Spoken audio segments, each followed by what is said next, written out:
আসসালামু আলাইকুম প্রিয় শিক্ষার্থীরা, আজকে সবাইকে স্বাগতম জানাচ্ছি আমাদের নবম দশম শ্রেণীর পরিসংখ্যান অধ্যায়ের সংক্ষিপ্ত পদ্ধতিতে গড় নির্ণয়ের। তো দেখো, পরিসংখ্যান অধ্যায়ে যে সংক্ষিপ্ত পদ্ধতিতে গড় নির্ণয়, এটা তোমার দুইটা পদ্ধতিতে দেওয়া থাকে।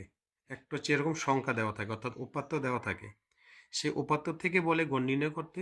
আবার এরকম ছক আকারে দেওয়া থাকে, একটা ছক দেওয়া থাকে, ওই ছক থেকে বলে গড় নির্ণয় করতে। তো দেখো, আমাদের যাই হোক, এখন আমাদের সংক্ষিপ্ত পদ্ধতিতে গড় নির্ণয় করতে হলে আমাদেরকে তোমার এই 5টা ধাপ মনে রাখতে হবে। যেমন প্রথমে পরিসর নির্ণয় করতে হবে, পরে শ্রেণীব্যাপ্তি, তারপর শ্রেণী সংখ্যা, তারপর তোমার সারণী তৈরি করতে হবে, যেটাকে আমরা টালির চিহ্ন ব্যবহার করে তৈরি করি, এবং 5 নং হচ্ছে সূত্র। এই 5টি ধাপে আমাদের এই কাজগুলো সব শেষ করতে হবে। তো আমি তোমাদেরকে একে একে এই সবগুলা কাজ দেখাচ্ছি, তোমরা মনোযোগ সহকারে লক্ষ্য করবে।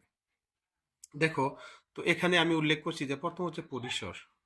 তো পরিসর বার করতে হলে, তো দেখো, এখানে আমাদের যে উপাত্তগুলো দেওয়া আছে, তুমি লক্ষ্য করবে যে সবচেয়ে বড় সংখ্যা কত আছে, তুমি সেটা এখানে উল্লেখ করবে যে সর্বোচ্চ সংখ্যা 88, অর্থাৎ এখানে সবচেয়ে বড় সংখ্যা 88, আর সর্বনিম্ন সংখ্যা হচ্ছে এখানে 63। তো লিখছো 63, এটা তুমি খেয়াল করে বের করবে। তারপরে আমাদের 1 নম্বর ধাপ হচ্ছে পরিসর। এই পরিসর তুমি এখানে লিখবে, অর্থাৎ সূত্র লিখবে। পরিসরের একটি সূত্র হচ্ছে সর্বোচ্চ সংখ্যা মাইনাস সর্বনিম্ন সংখ্যা প্লাস 1। তো এখানে তুমি যে সর্বোচ্চ সংখ্যার মান তুমি বসাইছো 88, মাইনাস তারপরে সর্বনিম্ন সংখ্যা 63, আর +1 এর +1, এরপরে এখানে তুমি বিয়োগ করছো, বিয়োগ করলে হয় 25 + 1, তো 26। তো দেখো, আমাদের প্রথম ধাপের কাজ শেষ করলাম, অর্থাৎ পরিসর কমপ্লিট। এরপর শ্রেণী ব্যক্তি বা শ্রেণী ব্যবধান একই কথা। তো শ্রেণী ব্যক্তি এখানে অনেক সময় প্রশ্নে উল্লেখ করে দেয়, শ্রেণী ব্যক্তি 10 হয়, অনেক সময় 5 হয়। তবে আমি তোমাদেরকে বলে রাখি, যদি পরিসর 40-এর মতো হয় তাহলে তুমি শ্রেণী ব্যক্তি 5 রাখবে, 40-এর ওপরে গেলে তখন শ্রেণী ব্যক্তি তুমি 10 ধরবে। আর যদি নির্দিষ্ট করে কোনো কিছু উল্লেখ করে দেয় যে শ্রেণীব্যক্তি 10 ধরে বা 5 ধরে, তখন তুমি ওইটাই নিবা। তো দেখো, এখানে শ্রেণী সংখ্যা হচ্ছে, শ্রেণী সংখ্যা মানে হলো তুমি তোমার এখানে যে পরিসর পাইছো, এই পরিসরকে শ্রেণী ব্যবধান দিয়ে বা শ্রেণী ব্যক্তি দ্বারা ভাগ করবে। তাহলে শ্রেণী সংখ্যা হচ্ছে যে পরিসর বাই শ্রেণী ব্যক্তি, তাহলে শ্রেণী ব্যক্তি কত? 5। তো দেখো, এখন 26-কে যদি আমি 5 দ্বারা ভাগ করি, তাহলে আমার এখানে রেজাল্ট আসতে আছে 5.2। তো 5.2 এর বদলে আমরা আসন্ন মান হিসাবে রাখছি এখানে কত? 6 লিখছি, কারণ শ্রেণী সংখ্যা কখনো দশমিক অর্থাৎ ভগ্নাংশ হতে পারে না, এই জন্য আমরা 5.2 আসছে, আমরা লিখছি 6। এরপরে দেখো, যদি এখানে আসতো মনে করো যে 3.5, তো 3.5 আসলে তুমি 4 লিখবে, অর্থাৎ পয়েন্টের বামের যে সংখ্যা থাকবে এর পরের সংখ্যাটা তুমি লিখবে। যদি আসতো 7.8, তাহলে তুমি 8 লিখবা। তো আশা করি তুমি এই ধাপের যে কাজগুলো আছে শ্রেণী সংখ্যা পর্যন্ত সম্পূর্ণভাবে বুঝছো। এরপরে দেখো, আমাদের 4 নম্বর ধাপ হচ্ছে সারণী তৈরি করা। দেখো, সারণীটা আমরা কিভাবে তৈরি করছি একটু খেয়াল করো তোমরা। দেখো, এখন আমাদের সংক্ষিপ্ত পদ্ধতি গড় নির্ণয়ের জন্য সারণী তৈরি করতে হবে। তো তোমাদের খেয়াল রাখতে হবে, যখন তুমি সংখ্যা থেকে সারণী তৈরি করবে, তখন তোমার এই যে কলাম 1 2 3 4 5 6, তোমার 6টা কলাম দেওয়া লাগবে। যখন তুমি সংক্ষিপ্ত পদ্ধতিতে গড় নির্ণয় করবে সংখ্যা থেকে, 6টা কলাম হবে। আর এই যে এভাবে যে দাগগুলো আছে, হ্যাঁ, সারিগুলো, এগুলোর র বল হয়। তো র তুমি কয়টা দিবে এটা ডিপেন্ড করবে তোমার শ্রেণী সংখ্যার উপর। দেখো, এখানে আমরা শ্রেণী সংখ্যা পাইছি কত? 6। তাহলে তুমি 2টা বাড়াই দিবে, অর্থাৎ তুমি 8টা দিবে, যে 1 2 3 4 5 6 7 8, তাহলে 8টা দিবে। এরপরের কাজ হচ্ছে আমাদের এই শ্রেণী ব্যক্তি, শ্রেণী মধ্যমান, হ্যাঁ, এই ঘরগুলো কিভাবে ফিল আপ করতে হবে। দেখো, শ্রেণী ব্যক্তিটা কত? দেখো, শ্রেণী ব্যক্তি এখানে সর্বনিম্ন সংখ্যা আছে কত? দেখো, তুমি সর্বনিম্ন সংখ্যা হচ্ছে 63। তো তুমি চাইলে 63 সহ সামনে 5 ঘর পর্যন্ত লিখতে পারবে। তো আমি 1 কমাই ধরছি, সমস্যা নেই, 1 কমাই ধরলেও চলবো, 63 থেকে লিখলেও চলবো। তো ধরো 62 থেকে আমরা লিখলাম, তো 62 থেকে আমরা যদি 5 ঘর সামনে যাই, তাহলে 62 63 64 65 66, অর্থাৎ 62 সহ যদি তুমি 5 সামনে যাও তাহলে 66, তারপর 66-র পরের সঙ্গে কত? 67, আবার 67 সহ সামনে 5 ঘর গেলে হয় 71। এভাবে কন্টিনিউসলি তুমি এগুলো সব লিখবে। লেখার পর তোমার এখানে আহ, 1 ঘর আগে, অর্থাৎ 1 ঘর বাকি থাকতে তুমি লেখা শেষ করবে, কারণ এই দেখো সর্বোচ্চ সংখ্যা হচ্ছে 88, তো আমরা 91 পর্যন্ত লিখলাম। ওকে, আশা করি তোমরা শ্রেণী ব্যক্তিরা বুঝছো। এবার দেখো, শ্রেণী মধ্যমানটা কি? শ্রেণী মধ্যমান হচ্ছে এই দুইটা সংখ্যা, অর্থাৎ এই যে একটা শ্রেণী আছে, শ্রেণীর এই দুইটা সংখ্যা তুমি যোগ করবা, 62 আর 66 যোগ করবা। যোগ করার পরে যেই সংখ্যাটা আসবো ওই সংখ্যাটা তুমি 2 দিয়ে ভাগ করে এই শ্রেণী মধ্যমান বার করবা। আবার একইভাবে এই দুইটা যোগ করে দুইটা ভাগ করে শ্রেণী মধ্যমান বার করবা। তো এইভাবে তুমি সবগুলা শ্রেণী মধ্যমান বের করবে। এরপরে দেখো আমাদের সবচেয়ে গুরুত্বপূর্ণ কাজ যেটা, এটা হচ্ছে ট্যালি চিহ্ন দেওয়া। এটা যদি ভুলে তাহলে তোমার অঙ্কটা সম্পূর্ণ ভুল হয়ে যাবে। দেখো এখন এখানে একটু খেয়াল করো টালি চিহ্নটা তুমি কিভাবে দিবে। দেখো এখানে প্রথম সংখ্যাটা কত আছে 75, এই যে 75 তুমি এইভাবে কাটবা। তো 75 কাটার পর দেখো 75 সংখ্যাটা কোন স্থানে বসে, দেখো এই যে এখানে দেখো 72 থেকে 76, তাহলে 75 এর মধ্যে আছে, তাহলে এখানে তুমি একটা টালি চিহ্ন দিবা। ঠিক আছে, এরপরের সংখ্যা কত আছে দেখো 63, তাহলে 63 সংখ্যাটা কই আছে, এই যে 63 সংখ্যাটা কোথায় আছে, 63 সংখ্যাটা যে 62 থেকে 66, তাহলে এর মাঝখানেই 63 আছে, তাহলে 63 সংখ্যাটা আমরা এইভাবে টালি চিহ্ন দেবো, তাহলে 63 বদলে আমরা একটা টালি চিহ্ন দিব। এরপরে কত আছে দেখো আবার 63 আছে, তো 63 আবার এই শ্রেণীবৃদ্ধি পড়ব। এরপরে টালি চিহ্ন কত আছে 86, তাহলে 86 কই পড়ছে দেখো তুমি একটু খেয়াল করো, এখানে এখানে খেয়াল করো 86 সংখ্যাটা কিন্তু এই যে এই 82 থেকে 86 এখানে পড়ে। তাহলে তুমি এইভাবে তুমি সবগুলো টালি চিহ্ন এই ঘরগুলো ফিল আপ করবে। তো আমি অলরেডি ফিল আপ করে রাখছি, দেখো তোমরা, আমি এখন এটা ফিল আপ করে দিচ্ছি। তো দেখো আমি সময়ের স্বল্পতার কারণে আমি সবগুলো টালি চিহ্ন এখানে ব্যবহার করলাম, বসাইলাম। তো এখন দেখো এখানে তোমার গণসংখ্যার ঘরগুলো তুমি কিভাবে ফিল আপ করবে। দেখো এখানে কিন্তু 4, তাহলে গণসংখ্যার স্থানে তুমি 4 লিখবে। এখানে 5, দেখো যখন 5টা সংখ্যা টালি চিহ্ন হবে তখন এভাবে 4টে দিয়ে এভাবে একটা দিবে, তাহলে এটা হচ্ছে 5। তারপর দেখো এখানে 5টা আর 2টা কয়টা 7টা, তো এরপরে 4টে, এরপরে 4টে, এরপরে একটা, তো এইভাবে সবগুলো লিখবে। লেখার পরে এখানে তুমি টোটাল যে গণসংখ্যা আছে সবগুলা গণসংখ্যা তুমি কাউন্ট করবে। তো এখানে কাউন্ট করলে গণলে কত হয় দেখো, এখানে গণনা করলে দেখা যাবে টোটাল গণসংখ্যাতে 25। দেখো এবার এখানে সবচেয়ে গুরুত্বপূর্ণ অংশ দাব বিচ্যুতি। তো দেখো দাব বিচ্যুতি যে অংশটা আছে, তোমাকে প্রথমে একটা এর আনুমানিক মধ্যমান বের করতে হবে। তো এখন আনুমানিক মধ্যমানের বলে এ দ্বারা প্রকাশ করে। তো এখানে দেখো তোমার সবচেয়ে যে বড় গণসংখ্যা আছে, এই গণসংখ্যার বরাবর যে শ্রেণী মধ্যমান আছে ওইটাকে তুমি এ ধরবা।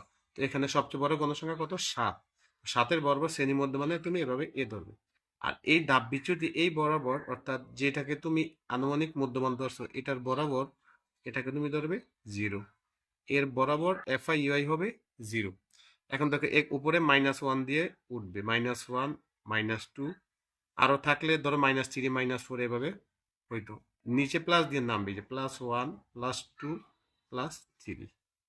তো আশা করি তোমরা এই অংশটা সম্পূর্ণভাবে বুঝছো, এই কলমটা বুঝছো। এবার দেখো এখন এফআই ইউআই মানে কি, এফআই আর ইউ এর মান আমরা গুণ করব। তো দেখো এখানে এফআই কত 4, আর এখানে হচ্ছে ইউআই -2, তাহলে গুণ করবে 4 দুগুণে 8, এই যে 8 মাইনাসের, এই যে মাইনাসের মাইনাস প্লাসের মাইনাস। আবার দেখো 5 একে 5, এখানে মাইনাস থাকলে তুমি এখানে মাইনাস দিয়ে দিবে। আর এখানে 7 0 0 আমরা আগেই দিয়ে ফেলেছি। আর এখান থেকে 4 একে 4, আর এখানে খেয়াল করো এখানেও তোমার 4 দুগুণে 8, আর এখানে 3 একে 3। তো দেখো এখানে কিন্তু আমরা মাইনাসের পাইলাম কত। এখন তুমি এখানে টোটাল সামেশন, এই সামেশন এফআই ইউআই লিখবে। এটা কিভাবে লিখবে দেখো, এখানে কিন্তু মাইনাসের কত আছে, মাইনাসের এখানে 8 আর মাইনাসের এখানে 5, তাহলে কিন্তু মাইনাসের হলো কত 13। আর এখানে দেখো প্লাসের কত, প্লাসের 4 আর 8 12, 12 আর 3 15, প্লাসের কিন্তু 15।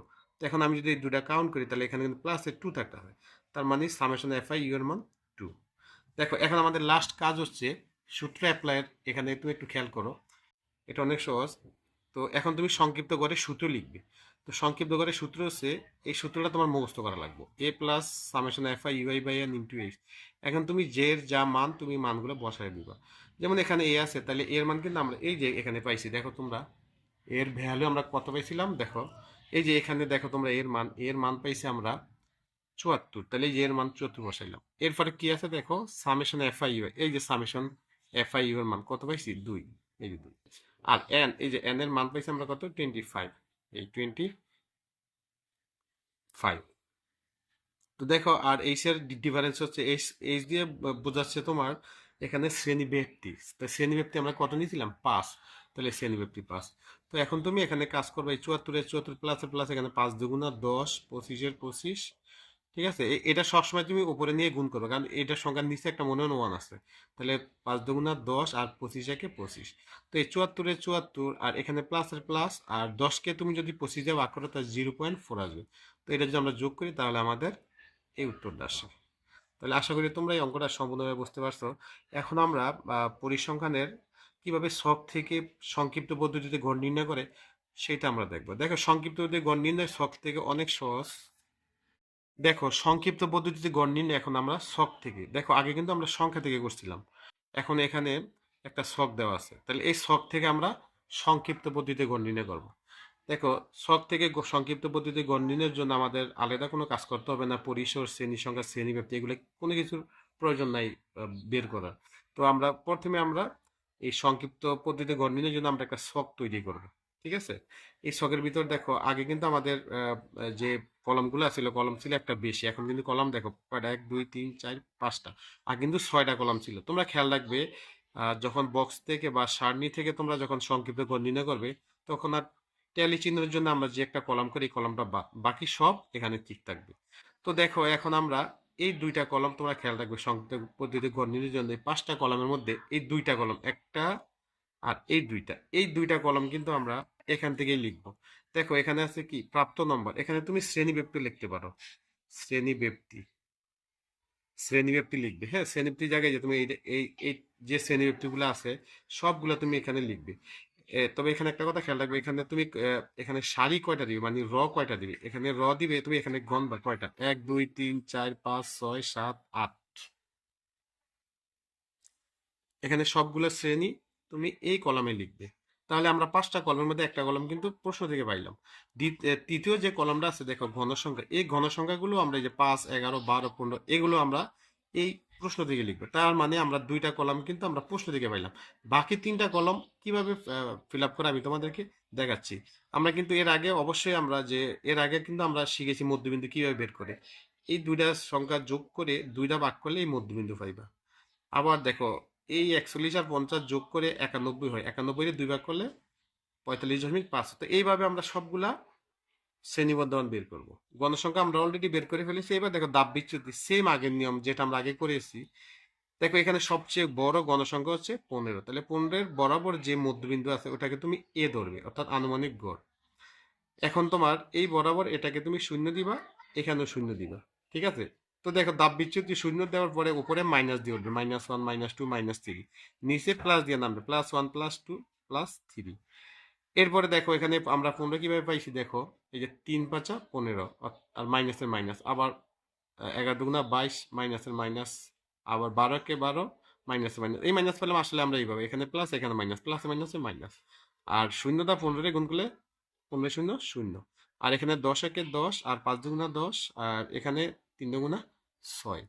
তো দেখো, আশা করি তোমরা এই কলমগুলো সব বুঝছো, এই কলমও বুঝছো। এখন দেখো এখানে গণসংখ্যা, টোটাল গণসংখ্যা যে আমরা পাইছি এটা আমরা যোগ করবো, টোটাল টোটাল যোগ করার পরে আমরা এখানে পাইছি কত, 60। তাহলে এনের মান আমরা পাইলাম। আর এখানে দাব বিচ্যুতি, এখানে তোমার শুধু এই এফআই ইউআই লিখলে চলবে, এগুলো না লিখলে চলবে। এখানে দেখো সামেশন এফআই ইউআই, অর্থাৎ এখানে আমরা প্লাসের কয়টা মাইনাসের কয়টা হিসাব করার পরে আমরা দেখছি মাইনাসের 23টা বেশি আছে, এই জন্য -23। অর্থাৎ তুমি মাইনাসগুলো কাউন্ট করবে, এরপরে প্লাসের গুলো কাউন্ট করবে, তারপরে তুমি দেখবে কার বেশি, মাইনাসের এখানে 23 বেশি, এই জন্য -23। তো আশা করি তোমরা সম্পূর্ণভাবে বুঝতে পারছো। দেখো, এখন আমাদের সংক্ষিপ্ত গড়ের লাস্ট স্টেপ।